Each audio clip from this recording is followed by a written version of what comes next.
Bonjour à tous, c'est Alexandre. Alors aujourd'hui, on va faire une étude de livre qui va parler du livre Le Consolateur, qui est un livre qui a été psychographié par, alors c'est Chico Xavier, mais qui a un autre nom. Chico Xavier, c'est un alias. Il s'appelait en fait Francisco Candido Xavier, qui était un médium très célèbre et qui était le médium le plus célèbre, qui est le médium le plus célèbre du Brésil, et donc qui a aussi aidé à promouvoir le mouvement Spirit au Brésil.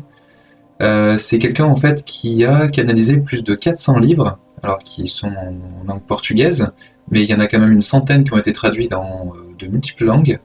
Ils sont en fait une source de sagesse, et donc en fait ils réceptionnaient donc du coup à l'écrit, c'est ce qu'on appelle l'écriture automatique, des enseignements qui venaient des êtres de lumière ou de ses guides directement.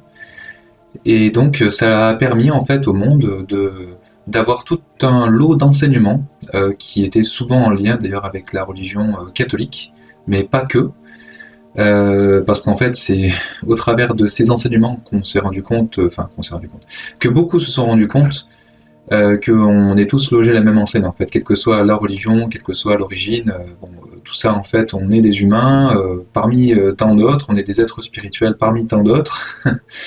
Donc ça montre bien qu'il faut sortir aussi de son petit ego quelque part et de ne pas croire qu'on est des êtres extraordinaires parce qu'on est soit catholique, parce qu'on est soit blanc, parce qu'on est soit européen ou je ne sais trop quoi.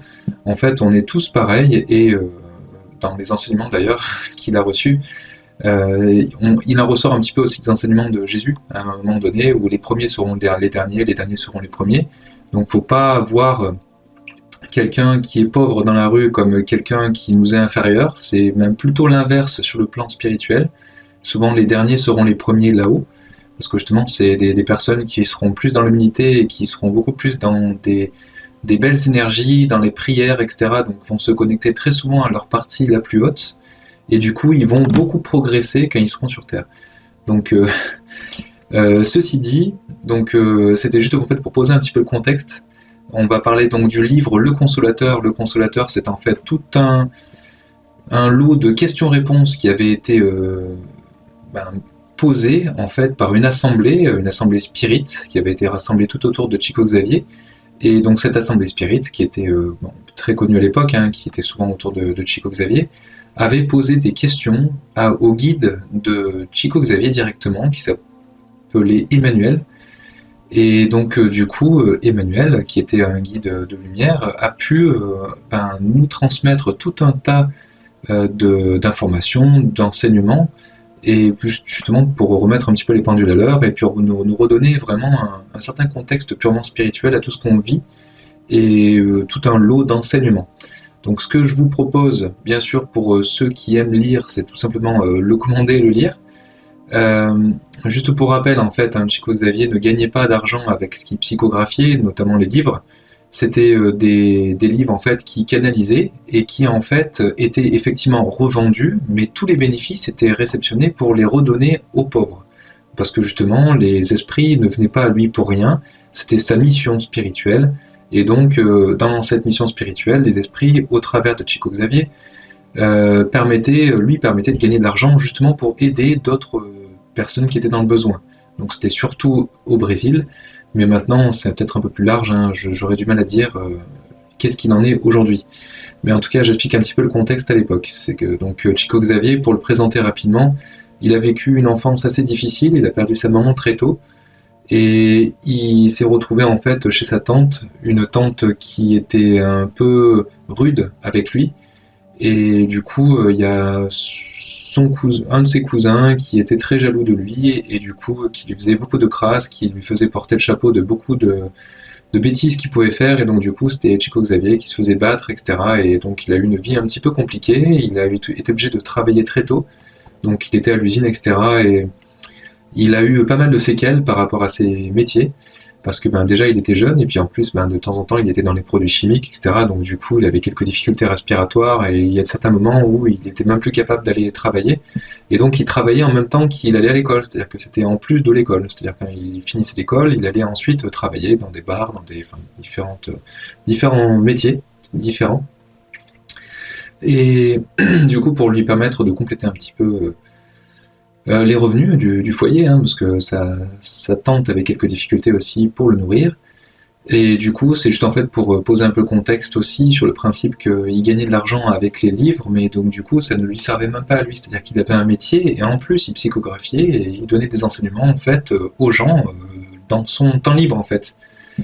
Et donc c'est une personne qui avait beaucoup de compétences, il était médium reconnu, parce qu'il a été très souvent testé. Alors bien sûr, il y en a beaucoup qui ne croyaient pas du tout en ce qu'il canalisait, et bon, ce que je peux tout à fait comprendre, c'est un peu dur à gober quand, quand on n'est pas du tout dans le domaine spirituel et qu'on ne connaît pas du tout le principe de la médiumnité, et qu'on n'a jamais fait de test de médiumnité pur et dur. Et du coup, il y a eu beaucoup de personnes qui sont venues le tester, ou qui sont venues des fois le voir pour se moquer de lui, en se faisant passer pour d'autres personnes. Et donc ces personnes-là ont bien compris que on avait donné l'information à Chico Xavier qui c'était vraiment. Donc quand il signait des autographes, c'était systématiquement pour, donc à l'attention de les vraies personnes, les vrais noms des personnes qui venaient le voir sous couvert d'être des journalistes avec des faux prénoms, des faux noms. Donc ces personnes-là, elles se rendaient compte qu'effectivement c'était vraiment un vrai médium. Et beaucoup de personnes venaient le voir, notamment pour sa médiumnité, pour faire du contact défunt, pour les personnes qui étaient endeuillées et qui avaient beaucoup de difficultés à vivre leur deuil, eh bien, se faisaient aider de Chico Xavier, mais comme d'autres médiums aussi, pour justement retrouver un contact dans l'au-delà, par exemple avec un enfant qu'on aurait pu perdre. Et donc, eh bien, après, ça permettait de rassurer les personnes, de garder un certain lien, un certain contact, et donc de rassurer les mamans pour qu'elles puissent terminer leur vie et les apaiser un petit peu leur douleur. Donc il y a beaucoup de personnes qui venaient le voir, beaucoup de personnes qui priaient pour lui, et donc Chico Xavier, quand il pouvait, il canalisait, donc après ça a été retranscrit sous forme de livre, et maintenant aussi sous forme de film. Donc un film qui est très connu, qui s'appelle No Solar, ça veut dire Notre demeure en portugais. Donc vous allez peut-être pouvoir le retrouver d'ailleurs sur le titre Notre demeure en français. Et donc ça explique notre demeure, je fais juste une petite parenthèse par rapport à ça, ce qu'on vit quand on décède. En fait, c'est un esprit qui s'appelait André Louis et qui en fait expliquait le passage justement dans l'au-delà qu'il a pu vivre dans une des vies, qu'il a pu justement vivre à peu près un peu avant la période où travaillait Chico Xavier, forcément, parce qu'il lui a raconté, donc c'est qu'il a eu le temps de faire un petit parcours dans l'au-delà. Et donc, il lui a donné plein d'informations sur comment le passage se fait, sur ce qui se passe là-haut, en fait. Et donc, il a retranscrit beaucoup de livres, en fait, de André Louis. Et du coup, si vous voulez le retrouver, bien sûr, vous allez pouvoir en retrouver un certain nombre, parce qu'il y en a quand même pas mal, dans vos librairies, ou sinon vous pouvez rechercher sur Internet, vous allez pouvoir en retrouver, j'imagine, pas mal. Donc pour revenir un petit peu sur le sujet du jour, donc on va juste balayer un petit peu les différentes questions, alors qui me semblent les plus pertinentes, mais il y aura aussi d'autres sujets que je ne vais pas forcément aborder directement dans cette vidéo. Donc je vous laisse, alors j'essaierai de découper un petit peu la vidéo, c'est-à-dire que vous aurez certains passages que je vais développer, des thèmes, et je vais essayer de faire ça sur plusieurs vidéos pour éviter de faire une vidéo qui dure 3, 4 ou 5 heures, parce qu'il y a beaucoup de questions-réponses tout simplement, et c'est très profond en fait. Chico Xavier, il y a plus de 400 livres, donc je ne pourrais pas bien sûr tout développer, donc pour ceux qui n'ont pas de problème avec la lecture et qui ont une certaine acuité visuelle, parce qu'il y a des personnes aussi qui ne peuvent pas lire tout simplement parce qu'ils ne peuvent pas physiquement, sinon il y a des audiobooks qui existent aussi, vous pouvez éventuellement les écouter. Vous pouvez aussi en trouver sur YouTube d'ailleurs. Et du coup là, c'est pour ça que ça me permet de faire un petit résumé, en tout cas de ma compréhension de certains thèmes. Et donc bien sûr, si vous voulez affiner et aller plus loin dans le détail, je vous conseille bien sûr de lire directement le livre. C'est ce qui serait le plus avisé, on va dire, pour vraiment avoir votre propre niveau de compréhension des choses et avoir tout le détail qui a été retranscrit par l'esprit de Emmanuel. Alors dans les sujets que je comptais développer aujourd'hui, on va voir le thème de la vie. Par contre, juste avant, je fais une petite parenthèse sur d'autres sujets en les balayant très rapidement. Je vous laisserai du coup peut-être lire directement l'œuvre pour les développer plus en détail. Il y a l'esprit de Emmanuel qui développe un petit peu ce qu'est la science. Il explique que la science, en fait, elle doit être accompagnée de spiritualité, sinon elle pourrait devenir une arme contre l'homme. Parce que si on arrive à vraiment à aller purement dans le contexte scientifique sans avoir aucune notion de bien, de mal, de spiritualité tout simplement, eh bien ça pourrait tout simplement se retourner contre nous. On le voit d'ailleurs dans les additifs alimentaires, enfin dans tout un tas de choses en fait qui sont tout autour de nous où la science arrive à devenir une arme contre l'humain. Alors il nous apprend aussi que l'intelligence, elle se crée et elle s'améliore en fait au fil des incarnations.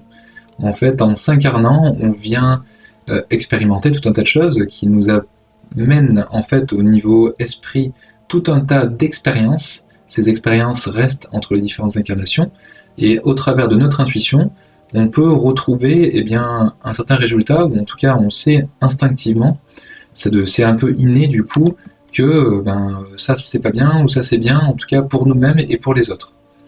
Donc c'est pour ça que on vient expérimenter sur Terre et on apprend aussi au travers de ce livre que la Terre est un terrain d'entraînement pour l'esprit, un terrain d'expérience où en fait on vient évoluer très rapidement. On évolue beaucoup plus rapidement que si on était resté dans le monde des esprits. Alors on nous indique également que l'homme fait très souvent appel à son intelligence sans la notion du cœur. Et c'est là où on voit toutes les dérives de nos systèmes actuels, où il y a des systèmes qui sont très intelligents, mais où il n'y a pas de notion d'amour ou de cœur. Et c'est là où on voit les dérives et les souffrances que vivent certaines personnes, les personnes qui sont dans la pauvreté ou des personnes qui sont prisonnières du système. Donc on voit aussi qu'on a un environnement, hein, aussi, notamment quand on est, tout simplement, on est dans une famille, on a aussi un certain contexte, autour de nous, un contexte économique, politique, on est dans un pays, etc. Donc on a tout un environnement qui va influencer notre personnalité. Et donc qui va pas forcément influencer que notre personnalité, mais qui influence la personnalité de tous ceux qui sont dans cet environnement en fait. Et c'est là où il y a une importance des personnes qui sont dans la spiritualité, donc sûrement vous qui m'écoutez aujourd'hui, où en fait on a un certain rôle pour justement éclairer le cœur des personnes qui sont dans ce contexte-là et qui pourraient se faire influencer justement par ce contexte pour altérer un petit peu leur amour, ce qui rayonne tout simplement. Donc c'est là où en fait il faut que le cœur devienne un petit peu plus important que l'environnement en question pour arriver vraiment à rayonner de l'amour au quotidien, se pardonner, etc. Donc vivre ensemble et dans le bonheur, enfin dans une certaine forme de bonheur en tout cas. Alors on nous explique aussi que pour évoluer spirituellement, il faut y aller étape par étape. C'est-à-dire qu'on va essayer de progresser petit à petit en faisant des efforts au quotidien, en fait, régulièrement. Et il ne faut pas avoir de prétention d'arriver au bout, surtout très vite. Parce qu'après, on arrive il y a l'ego qui reprend le dessus, on arrive dans un ego spirituel, après derrière, on arrive dans tous les pièges de la spiritualité. Donc il faut se laisser le temps et puis essayer d'incarner au mieux et petit à petit à qui on essaie de ressembler, enfin, le modèle qu'on essaie à qui on essaie de ressembler.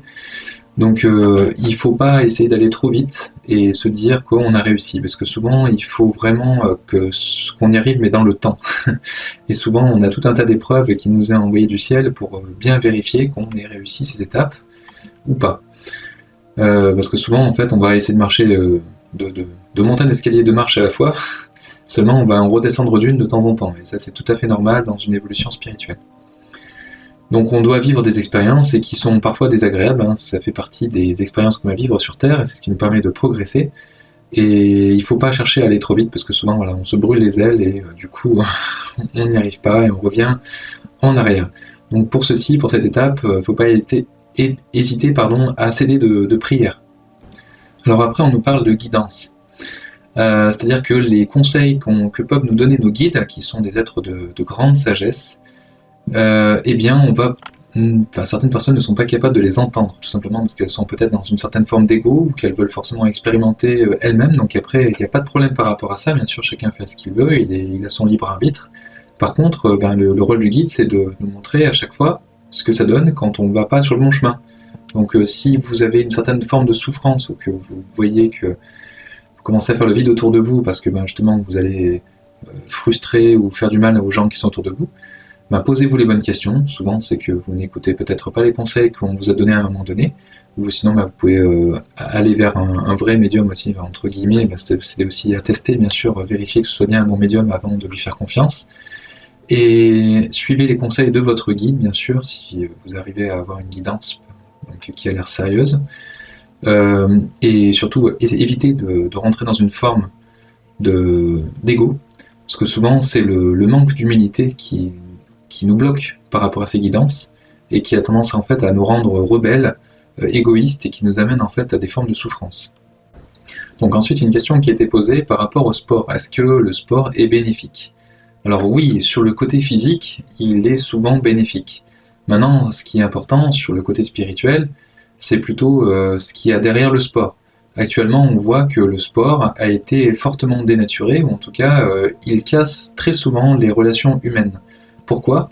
Parce que on arrive dans des formes de conflit, dans des formes de violence, où on voit que c'est souvent la force brutale qui est mise en avant, alors que une personne qui va pas forcément être très forte physiquement sera peut-être quelqu'un qui sera très intelligent, ou en tout cas une intelligence spirituelle, et pourtant le sport ne va pas du tout mettre en avant.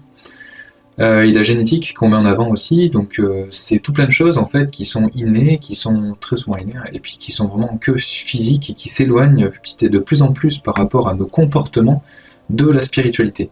Alors le sport, oui, c'est très bien, si vous en faites tout seul, s'il n'y a pas de notion de compétition, de rapport de force, ou ce genre de choses. Par contre, attention aux dérives, parce que souvent, ça a tendance à dériver un petit peu l'intérêt du sport. Je parle d'un intérêt plus général, à la fois spirituel et physique. Alors ensuite, une question qui parlait du cycle d'évolution de l'animal.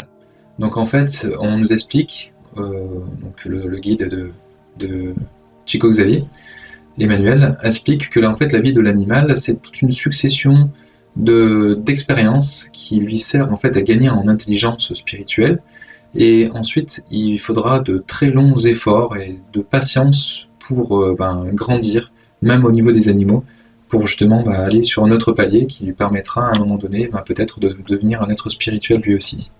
Alors ensuite, le guide Emmanuel parle de la consommation de chair animale. Alors pour lui, effectivement, c'est une erreur. Même s'il n'y a pas de jugement, c'est juste en fait un conseil, c'est plus des conseils en fait qu'on nous donne.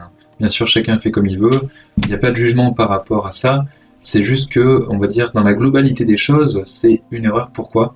Parce que on les considère un petit peu comme inférieurs à nous. Alors peut-être que sur le chemin spirituel, ils sont un peu derrière nous, mais un petit peu comme quand on voit un enfant qui physiquement est plus frêle que nous. Oui, ok, mais il grandit, donc à un moment donné, il sera au même niveau que nous, quoi. Il pourra peut-être même nous dépasser. Donc faut rester humble aussi. Et ce sont à un certain niveau, bien sûr, au niveau spirituel, des frères aussi. C'est-à-dire que tout vient de la source, donc on vient tous de la source, on est tous frères, frères entre nous, frères d'esprit. Donc à un moment donné, il faut comprendre qu'on consomme les carcasses, les dépouilles de nos frères quelque part, enfin à un certain niveau, je rappelle. Donc c'est dit un petit peu de manière sanglante, mais je répète juste ce qui est indiqué à ce niveau-là. Donc il indique aussi que tous les nutriments en fait, qu'on recherche souvent se trouvent dans la nature, mais dans les fruits et les légumes, en fait, les végétaux. Il n'y a pas du tout besoin pour un humain de manger des animaux. On peut, bien sûr, mais si par exemple on n'a pas le choix, on peut manger de la viande, si on n'a que ça à manger. Mais par contre, il faut comprendre qu'on n'est pas du tout obligé de manger de la viande. Et souvent, ça va plus baisser nos énergies qu'autre chose. C'est pour ça que les énergéticiens évitent, si possible, de manger de la viande. Ça ne veut pas dire qu'on ne peut pas envoyer de l'énergie si on mange de la viande. J'ai pas dit ça. Je dis juste que ça amène de meilleures énergies.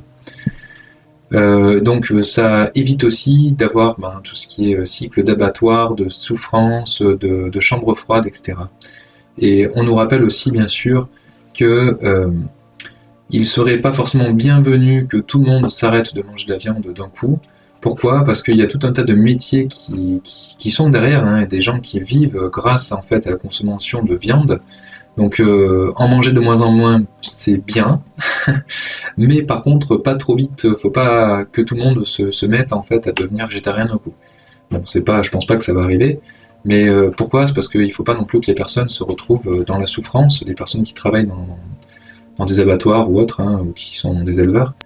Il faut leur laisser le temps aussi de trouver un autre job et que ce soit pas tout le monde en même temps qui ait besoin de changer d'emploi pour créer un contexte économique ou social qui ne soit pas favorable du tout pour eux. Donc ensuite, on nous rappelle que l'esprit incarné va prendre de l'expérience dans ses luttes, dans le travail, dans la souffrance et dans l'apprentissage de la vie terrestre. Donc ensuite, on nous apprend que les esprits écoutent leur cœur pour vivre des expériences personnelles, notamment sur notre terre par exemple, hein, et parfois en dehors de la volonté divine.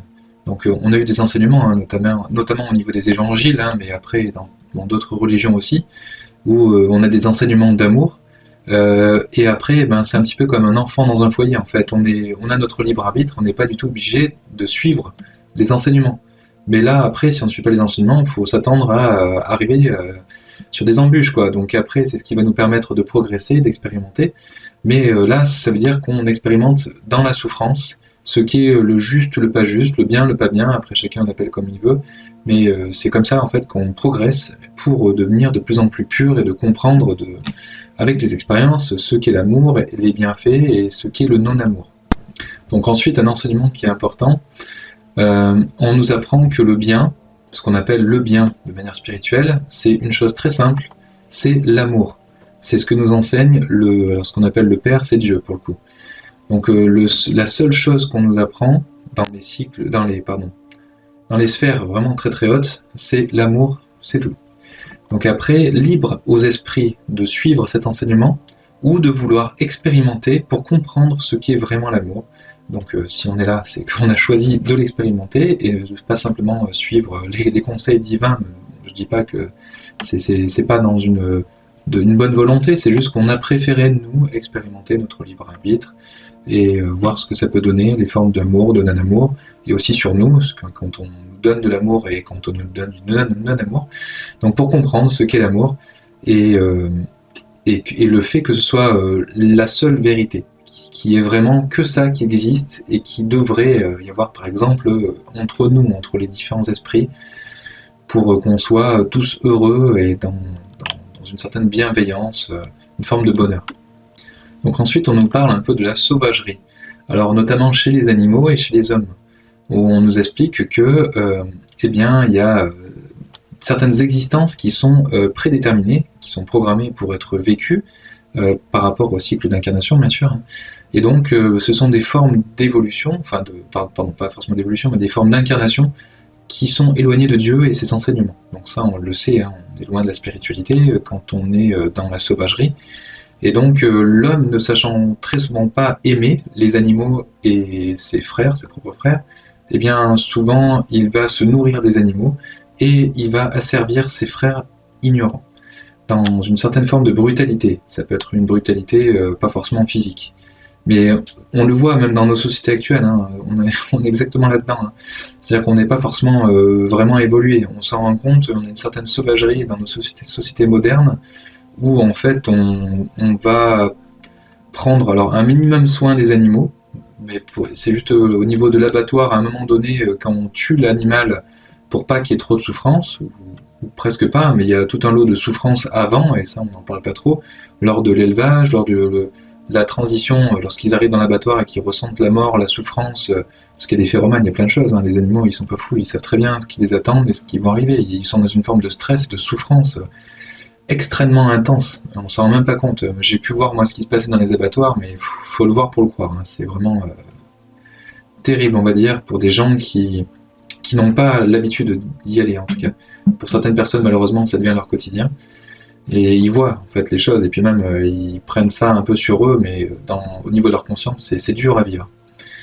Et on voit aussi dans nos sociétés modernes que, eh bien, on ne prend pas vraiment compte de nos frères. On essaie de s'en servir dans nos sociétés modernes, plus comme des outils, comme c'est l'esclavagisme moderne, hein, on le voit dans nos sociétés, dans les entreprises.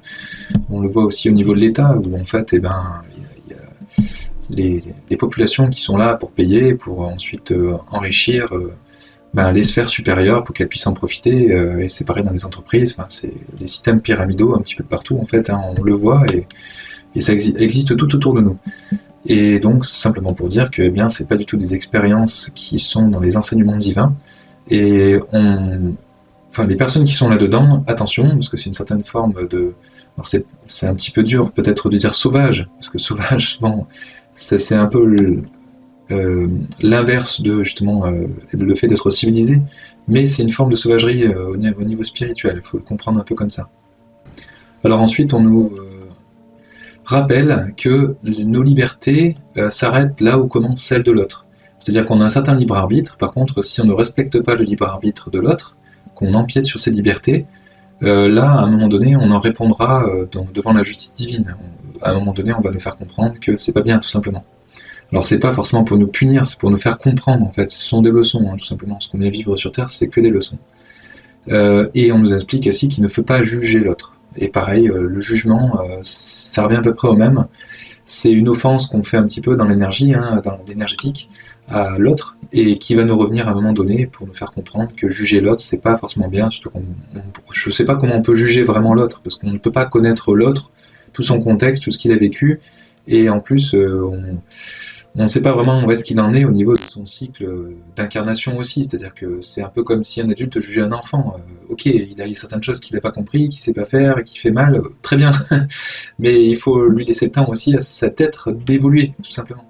Comme on ne peut pas juger un animal non plus, un animal il a peut-être aussi certaines parts d'ombre aussi, forcément, il est bien expérimenté, et il va peut-être tuer d'autres animaux comme ça, sans vergogne, oui, ça peut être pour se nourrir, ça peut être pour plaisir, ça peut être pour plein de choses, hein. Mais lui aussi, c'est un être qui a besoin d'évoluer, tout simplement.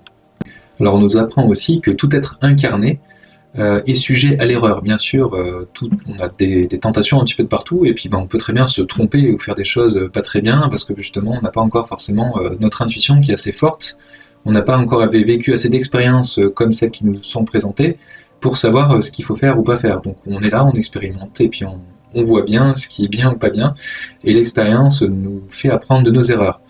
Et par rapport à ça, l'auteur des erreurs va pouvoir comprendre l'expérience et son erreur pour sortir de l'expérience qui va devenir de plus en plus douloureuse, parce qu'on va lui resservir jusqu'à ce qu'il comprenne l'expérience. Et donc la personne, elle va soit fortifier son ego, et donc continuer à aller dans l'erreur en disant non, c'est moi qui ai raison, c'est moi qui ai raison, et donc après avoir de plus en plus de souffrance, soit aller plus vers la fraternité, la lumière, l'amour, pour se rendre compte effectivement qu'à un moment donné elle a pu fauter, et après simplement on demande pardon, et puis on s'excuse, et puis on essaie de réparer nos erreurs tout simplement. Alors après on nous apprend au niveau des objets que l'on possède, et notamment ça peut être aussi des objets d'occasion qui ont déjà eu une vie, et bien qu'ils possèdent leur propre histoire, et qu'on peut potentiellement être influencé par ces propres objets qui ont une certaine forme d'énergie, tout simplement parce qu'ils ont été déjà peut-être possédés par quelqu'un d'autre, et donc après ces énergies-là vont potentiellement vous influencer, et c'est pour ça qu'en fait il est conseillé de faire attention à ne pas être trop influencé, c'est de manière extérieure, hein, c'est pas forcément dans notre être en nous-mêmes, mais par les objets et tout ce qui nous entoure. On nous conseille fortement de plutôt s'attacher à des valeurs morales que tout ce qui est matériel, en fait, par rapport à la matérialité. Parce que justement, le matériel peut potentiellement nous influencer de l'extérieur, et pas forcément dans le bon sens. Alors on peut le voir notamment avec des médiums qui ont été notamment très souvent testés, hein, comme je prends par exemple un exemple, Raymond Réan, qui était médium, qui est français, hein, qui était très connu à la fin du XXe siècle.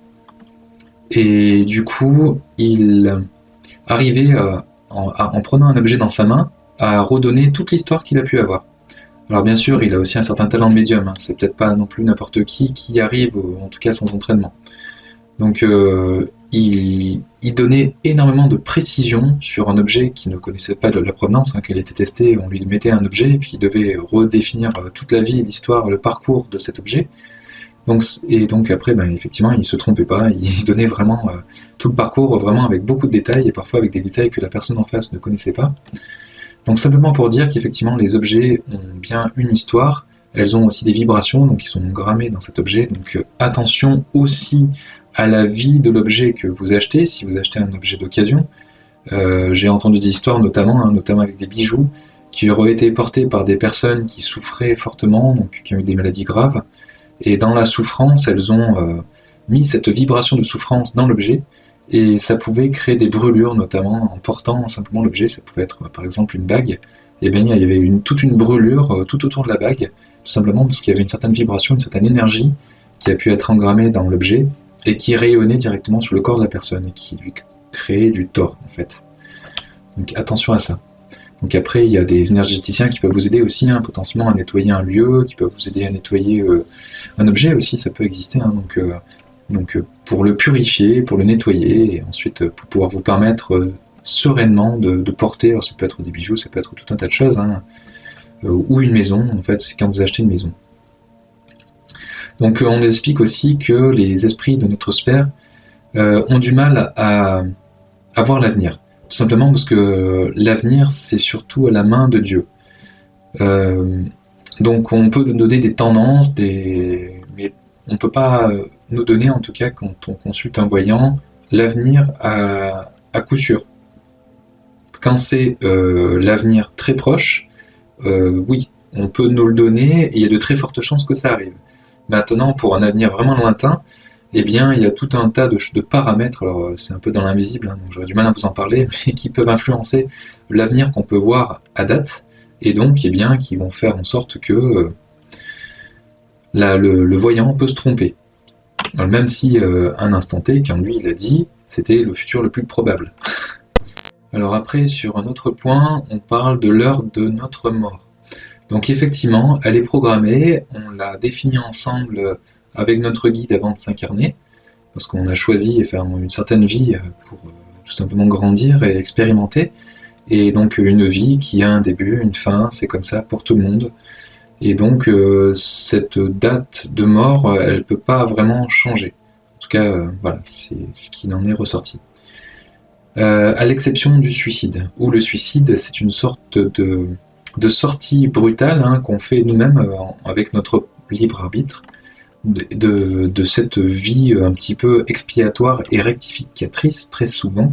C'est-à-dire qu'en fait, on va peut-être passer par des parcours compliqués, par des souffrances, mais c'est aussi pour réparer des torts ou pour expier. C'est très important de le faire jusqu'au bout.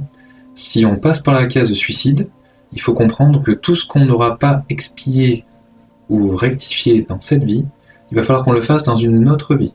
Donc les souffrances qu'on ne veut pas vivre dans cette vie-là, on va non seulement les vivre dans une autre vie, plutôt que revivre une vie, on va dire, saine et normale, où on aurait pu vivre une vie un peu idyllique, parce que par exemple on aurait nettoyé un peu tous nos karmas et corrigé un petit peu le mal qu'on a pu faire aux autres, eh bien on va s'entacher un petit peu cette prochaine vie avec justement le fait qu'on se soit suicidé.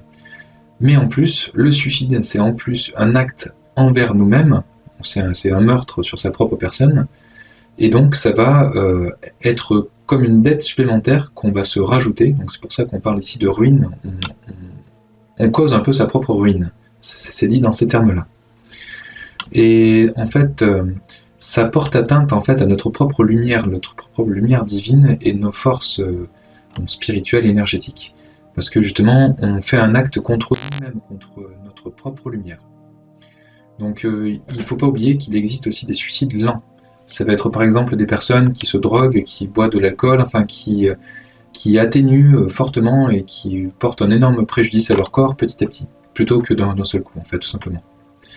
Donc il faut faire attention, et c'est ce qu'on nous dit ici, aux abus, à l'ambition qu'on peut avoir, au manque de considération de son prochain, qui crée en fait des luttes dans ce monde, et attention à ne pas tomber justement dans les tentations du quotidien, et de souvent prier pour se connecter à quelque chose à des êtres plus grands que nous, avec humilité, et justement pour que on puisse se connecter à eux et être dans des énergies beaucoup plus grandes que celles qu'on est aujourd'hui, parce qu'en tant qu'humain, on est vraiment très bas en termes de vibration.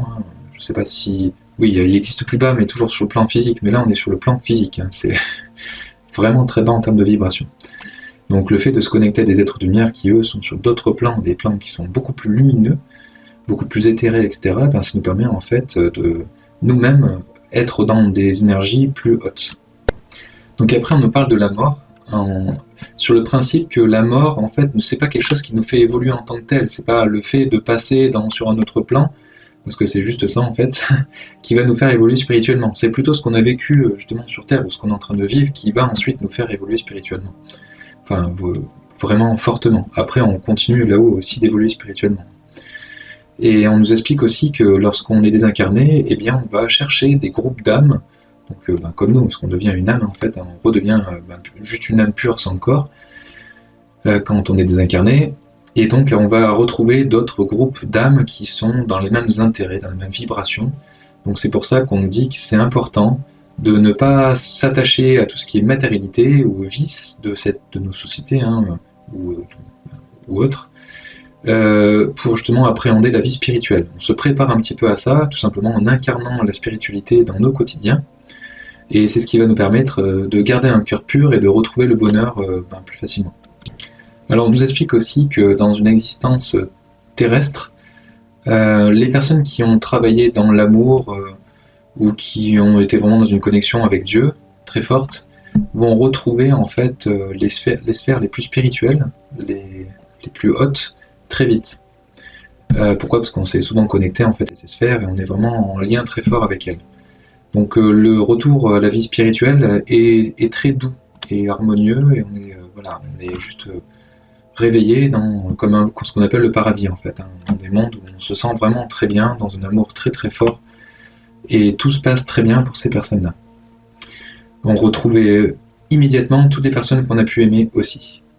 Donc c'est un bonheur en fait vraiment très intense. C'est comme ça que ça nous est raconté. Par contre, pour les autres personnes qui auront été plus sombres, qui auront véhiculé des valeurs sombres et qui ont plus été là-dedans, donc toute l'atmosphère sombre qu'elles auront pu créer et générer sur Terre, elles vont le retrouver en fait dans un premier temps lorsqu'elles vont mourir. Donc c'est là où en fait elles seront baignées dans des valeurs négatives, des choses qu'elles auront pu créer, générer ou avec lesquelles elles ont adhéré. Et c'est ce qui va les couper du bonheur. Mais il faut bien comprendre que ces esprits donc, qui souffrent et qui se sentent abandonnés par les sphères supérieures, en fait, c'est elles-mêmes qui génèrent ça. Ça vient d'elles. C'est elles qui se bloquent par rapport à ça, par rapport à ce qu'elles vivent, par rapport à ce qu'elles pensent, par rapport à ce qu'elles défendent, et par rapport à ce qu'elles ont vécu ou ce qu'elles véhiculent. Donc attention à ça, si on veut être en dehors des enseignements divins et de tout ce qui nous est communiqué des autres sphères, tout ce qui est spiritualité tout simplement, eh bien on va persévérer dans le mal, être dans la violence, on va continuer à se rebeller un petit peu contre les enseignements sacrés de Dieu ou de ceux qui viennent nous l'enseigner, et continuer à vivre dans des formes de souffrance, à faire souffrir les autres, à souffrir nous-mêmes, et être coupé des sphères supérieures, parce qu'on veut continuer à vivre un peu là-dedans, et on ne cherche pas à se connecter à des choses qui sont plus grandes que nous, et écouter les enseignements justement des sphères spirituelles. Alors ensuite on apprend que la mort ne trouble pas la conscience de ceux qui ont vécu dans l'amour, qui ont pratiqué le bien. C'est Jésus qui disait qu'en fait il sera demandé beaucoup à ceux qui ont reçu beaucoup. C'est juste en fait pour expliquer que ceux à qui on a vraiment beaucoup donné, il faudra en échange redonner. Alors c'est pas forcément à ceux qui ont donné, c'est aux autres en fait, hein. Donc pour ne pas avoir de troubles dans les plans spirituels, quand on va remonter, c'est pour ça qu'il nous est conseillé d'étudier, de grandir spirituellement et d'œuvrer pour le bien tant qu'on est encore dans ce monde. Alors ensuite on nous explique que même au décès, on conserve un lien avec notre corps physique. Alors bien sûr qu'il va se détacher, faut juste attendre un petit peu, c'est tout, c'est juste ça. C'est pour ça qu'on peut voir aussi des fantômes hein, qui rôdent un petit peu autour d'un corps physique. Ça peut être par exemple parce qu'il n'a pas forcément compris qu'il était décédé, ça c'est quand ça dure depuis un petit moment, ou c'est parce que ce qu'on appelle le fantôme, hein, c'est notre corps éthérique qui est en train de se désolidariser petit à petit de notre corps physique. Donc c'est toute une succession d'étapes, hein, on est toute une succession de corps énergétiques et un physique, hein, qu'on connaît bien. Et donc à la mort, ben, nos différentes enveloppes, les plus proches de notre corps physique, vont petit à petit en fait se détacher dans un premier temps, et puis après elles vont se disloquer pour qu'il reste que ce qu'on est vraiment à un moment donné, sauf dans certains cas un peu plus particuliers où on va faire des réincarnations rapides parce qu'on est sur un cycle d'évolution rapide qu'on a décidé de programmer. En fait, ça peut en tout cas être le cas, hein, avec un guide où en fait on va se réincarner très souvent, donc on revient dans l'astral et puis on revient tout de suite dans un corps physique. Donc pour ceux qui sont dans ces cycles d'évolution là, ce que j'en ai compris, c'est que vous allez par exemple avoir des taches de naissance ou ce genre de choses qui vont apparaître à un endroit où vous avez été mortellement blessé dans une vie antérieure. Ça, c'est les personnes qui s'intéressent un peu à leur vie intérieure vont retrouver très souvent ce genre de phénomène où, eh bien, par exemple, elles vont avoir une tache de naissance d'un côté et puis dans le dos aussi, et puis après on va leur expliquer, ben, vous êtes mort dans une vie passée, vous étiez soldat, vous avez pris une balle qui vous a transpercé, et donc vous avez... et donc la personne se rend compte qu'il avait des taches de naissance à cet endroit-là. C'est souvent lié à des réincarnations rapides. Donc ensuite, on nous parle des différentes façons de mourir, en fait. C'est-à-dire que soit ça peut être par rapport à une maladie qui va durer dans le temps, soit ça peut être aussi à une mort brutale. Mais alors il faut comprendre que souvent, on a tendance à envier les morts brutales parce qu'on dit au moins on n'a pas souffert. Alors peut-être, sur le plan physique, mais attention, parce qu'il y a aussi un côté spirituel derrière, enfin, pas forcément spirituel, mais en tout cas conscience de la mort. Parce que le fait de tout de suite être mort, en fait, sans même avoir eu le temps de comprendre quoi que ce soit, c'est beaucoup de souffrance émotionnelle, et du coup, de se dire que ben voilà, d'un coup on est mort et qu'on s'en rend compte, des fois les êtres ne s'en rendent même pas compte tout de suite, c'est très pénible pour l'esprit. En fait, il nous indique que c'est une source d'émotions amères, la mort, dans ce cas-là. Alors que la mort, au travers d'une maladie, par exemple longue et grave, elle peut être salvatrice pour préparer sa mort et ses sentiments. Donc ça, à condition, alors c'est plutôt des suggestions, hein, en tout cas, pour essayer de vous aider dans ces cas-là, c'est d'ouvrir votre cœur le plus possible. Ça peut être par des prières, mais ça peut être aussi par la méditation, des méditations saines, et étudier les préjudices à s'attacher excessivement à la terre. C'est-à-dire que attention à tout ce qui nous retient trop à la terre et qui peut nous emporter et qui peut nous amener à faire des choses qui ne sont pas bien pour notre évolution spirituelle. Alors ensuite, on nous reparle de la partie suicide. Bon, en fait, l'être qui se désincarne suite à un suicide, il a une énorme déception, c'est qu'il se rend compte qu'il est encore présent, qu'il ne s'est pas supprimé complètement, que sa conscience est toujours là, enfin voilà, qu'il n'y a que le corps physique qui est mort. Donc les problèmes qu'il avait pu avoir, il les a encore. Mais pas tout, il en a encore créé d'autres, avec le fait de se suicider. Donc c'est une décision qui est aggravée par le choix de rébellion suprême qui est de sauter la vie. Là, je parle sur une vision plus spirituelle. Et ils vont être dans un tourment qui va les suivre jusqu'à la décomposition de leur propre corps physique. Et cette souffrance, ils vont la subir, donc la souffrance qu'ils avaient en fait avant de se désincarner, qui est l'origine de leur suicide, ça va tourner en boucle en fait dans leur quotidien. Ils vont penser qu'à ça, encore après le suicide. C'est-à-dire que les problématiques qu'ils avaient avant, ils vont encore les garder en eux-mêmes. Et ils vont ressentir ces problèmes pendant des années après leur suicide comme un poison.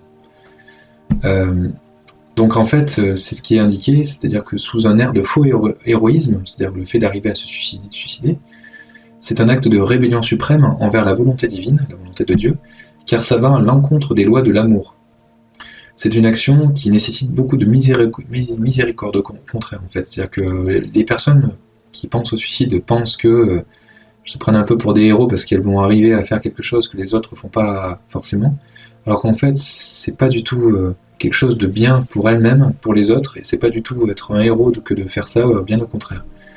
C'est comme si on disait que c'était être un héros que de tuer son prochain. C'est presque dire ça parce que on est l'autre quelque part à un certain niveau, et nous-mêmes, on est aussi un être d'amour, on est un être de lumière, et nous tuer nous-mêmes, c'est faire un geste envers un être de lumière, en fait, envers un corps qui n'y est pour rien, enfin très souvent, enfin je vois pas pourquoi est-ce qu'un corps physique devrait subir des choses qui nous tourmentent. Si vous avez un tourment, le mieux c'est de vous faire aider, tout simplement. Il y a tout un tas de personnes qui sont là pour ça, et il y a beaucoup d'associations, plein de personnes qui sont justement dans l'amour et qui auront l'occasion d'expérimenter l'amour au travers de vous, hein. C'est-à-dire le fait d'aider quelqu'un qui est dans la souffrance, eh bien, j'en fais partie aussi, hein. Ça donne un peu du baume au cœur, ça donne une raison de vivre, ça donne un certain intérêt à la vie, un certain intérêt à être sur Terre aussi. Donc je suis pas le seul, il y en a plein. Donc ça permet aux gens d'être heureuses aussi en pouvant aider, comme elles le peuvent, d'autres personnes.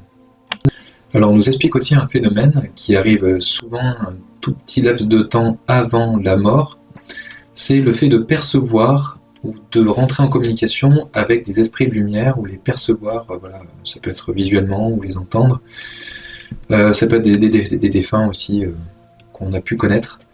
Ça nous permet en fait de nous rassurer, de se préparer à la mort sereinement.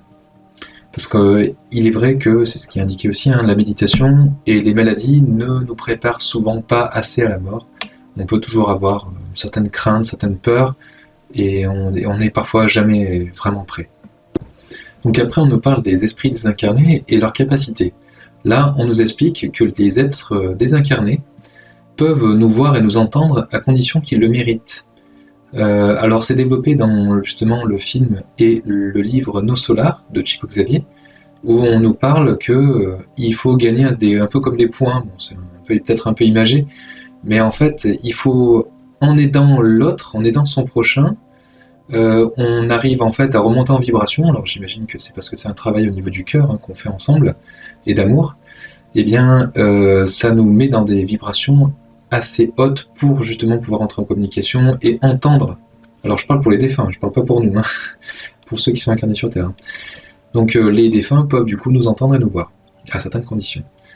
Donc après, ils expliquent aussi que le défunt va trouver la manière la plus adaptée pour le faire, pour, selon ses facultés, arriver à nous entendre et nous voir.